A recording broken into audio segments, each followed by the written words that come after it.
भोजन बनवाया, बड़े सुंदर। सुदामा जी को भोजन कराया, सुदामा जी भोजन किए। भोजन करने के बाद में अब एकांत स्थान में बैठ करके दोनों भ्राता, दोनों मित्र चर्चा कर रहे हैं। कहो सुदामा, कैसे आना हुआ? आज इतने लंबे समय के बाद अपने मित्र की, अपने सखा की कैसे याद आई? भैया मुझे क्या याद आई, तेरी भाभी पीछे पड़ गई।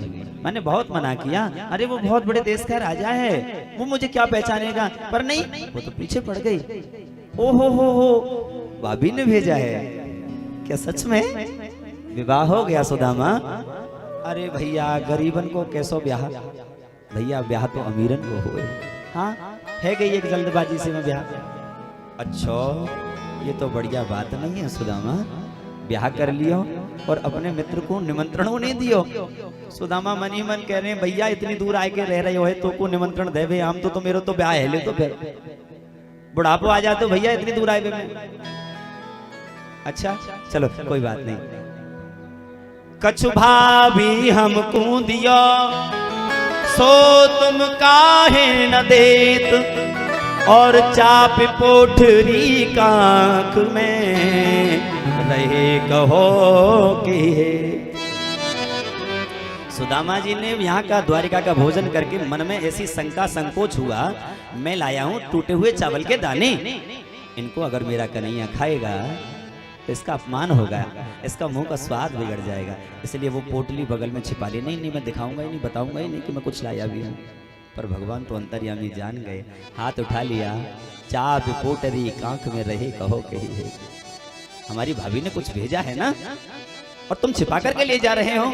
सुदामा एक बार गलती की, आज तक परिणाम भोग रहे हो, आज फिर से गलती वही दोहरा रहे हो, और कौन सा कष्ट भोगना चाहते हो और कौन से नरक में जाना चाहते हो। सुदामा जी के आज अश्रु बह गए। पोटली उठाई, इति मुष्टिम सगृजग्ध्वा द्वितीयाम जगदुमादधे।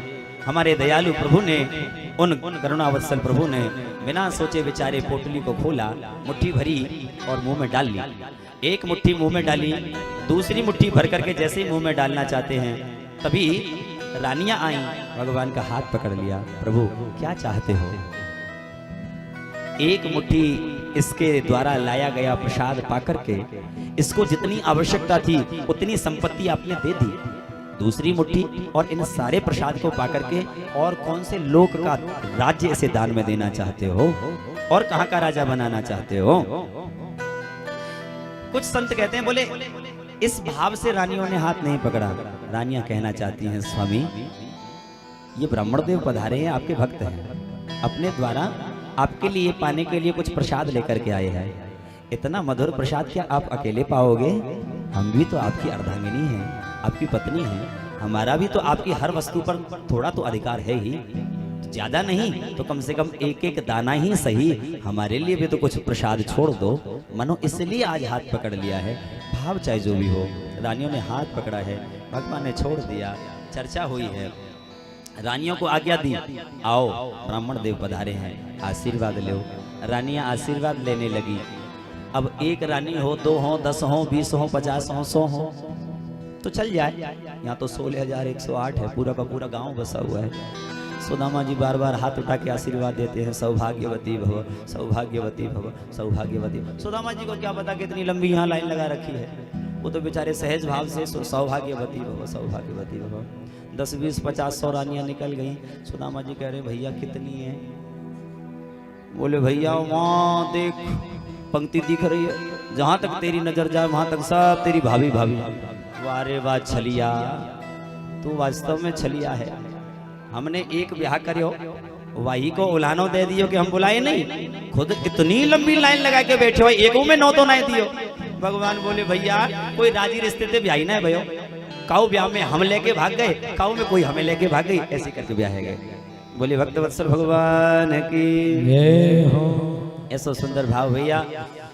रानियों ने फिर भी जब आशीर्वाद लेना पंक्ति बनाए रखी है तो सुदामा जी हार गए और प्रेम से बोले भैया कृष्ण देख तू मेरी अवस्था तो देख ही रहे हो है, गरीब ब्राह्मण हूँ, शरीर दुर्बल है, बार बार हाथ ना उठायो जाए, बार बार या मोहते बोलूंगो भैया जितनो खवायो है सब यही ने करवाए ले का आशीर्वाद में। भैया रे एक काम कर, पत्नी आधा अंग होती है पति का, पति जो भी कर्म करता है, शुभ कर्म करे, उस हर शुभ कर्म का, हर पुण्य का आधा फल अपने आप पत्नी को मिल जाता है, करे या न करे। तो भैया रे, इन सब पत्नीन के बदले में तू ही आए के मेरी दंडोत कर ले, मैं तो आशीर्वाद दे दूंगा, इन सबन ने अपने आप मिल जाएगो। भगवान बोले वाह भैया, ये बहुत बढ़िया उपाय बतायो। आज विचार करके देखना, ये सौभाग्य, ये सामर्थ्य, ये अधिकार भगवान केवल अपने सन्निकट रहने वाले भक्तों को देते हैं, कि भगवान को झुकाने की आज्ञा दे रहे हैं सुदामा जी। तू आ मेरे चरणों में झुक जा। ये केवल सुदामा जैसे भक्तों को ही अधिकार मिला है, हर किसी को नहीं है। सुदामा कहते हैं आ मेरी दंडोत कर, और भगवान लंबे पड़ गए। ब्राह्मण देव प्रणाम स्वीकार हो। सुदामा जी ने एक ही बार में बहुत सारे आशीर्वाद दिए, सौभाग्यवती भव। सुदामा जी कृष्ण को दे रहे हैं सौभाग्य, वो क्यों, रानियों के देना है ना, तो रानियों के लिए तो सौभाग्यवती का ही आशीर्वाद देना है, इसलिए सौभाग्यवती भव, ऐश्वर्यवान भव, पुत्रवान भव, धनवान भव, ऐश्वर्यमस्तु, श्रीरस्तु, धनधान्य वृद्धि समृद्धिरस्तु। बहुत सारे आशीर्वादों की झड़ी लगा दी। भगवान गदगद हो गए, धन्य है रे ब्राह्मण देव। लेकिन मन ही मन सोच रहे हैं खुद के पास खाने के लिए अन्न का दाना नहीं और हमें आशीर्वाद देने चला है। पर ठीक है, ब्राह्मण देव हैं, इनका तो आशीर्वाद ही काफी है। ऐसे लीला की भैया। प्रातः काल, रात्रि में विश्राम किया, प्रातः काल हुआ। सुदामा जी कहते हैं भैया कृष्ण अब मुझे आज्ञा दे, तेरी भाभी इंतजार कर रही होगी, और ठहर जाते। नहीं नहीं जाना पड़ेगा।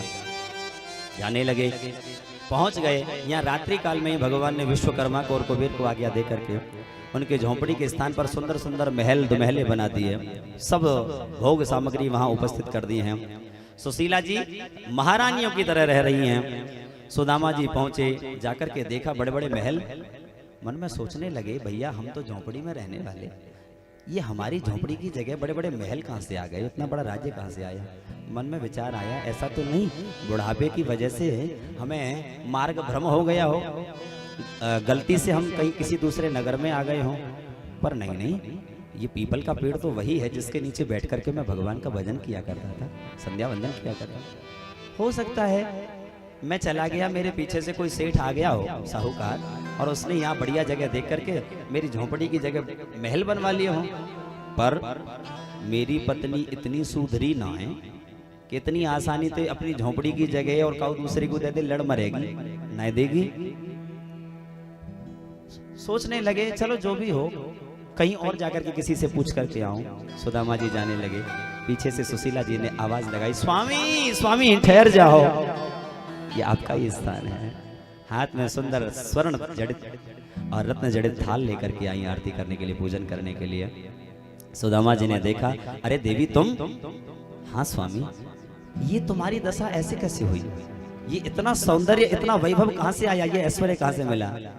आप जिनके पास गए थे ना, उन्हीं परब्रह्म परमात्मा, उन्हीं दयालु प्रभु ने हमें दिया है। आहा, सुदामा जी गदगद हो गए, रोने लगे। वारे वाह कन्हैया, मैंने कुछ मांगा नहीं, बिन मांगे ही तूने सब कुछ दे दिया। तू घट घट की जानता है, अंतर्यामी है भैया। लेकिन सुशीला, मैंने कभी भी ये धन संपत्ति नहीं मांगी थी, मैंने तो भक्ति मांगी थी, और भक्ति मेरे पास भरपूर है। धन संपत्ति तुझे चाहिए थी, तुझे मिल गई। अब मैं चला भगवान का भजन करने, तू रह इस महलों में। सुशीला जी रोने लगी, स्वामी जब आप ही नहीं रहोगे तो मैं रह करके क्या करूंगी। भगवान प्रकट हुए, सुदामा जी को समझाया, सुदामा तुमने मांगा नहीं है, मैंने अपनी इच्छा से तुम्हें दिया है, सो मेरा प्रसाद मान करके तुम इसे उपभोग करो। सुदामा जी रहने लगे, और इस प्रकार से सुदामा जी के जीवन का सारा कष्ट, सारा दुख, सारी दरिद्रता भगवान ने दूर कर दी। भगवान से कोई संबंध बना करके तो देखे, भगवान स्वयं उसे निभाने के लिए तैयार खड़े रहते हैं। योगक्षेमम वहाम्यहम, योग और क्षेम का वहन करते हैं किसके लिए? अनन्यास चिंतयन्तु माम, जो अनन्य भाव से भगवान का चिंतन करता है।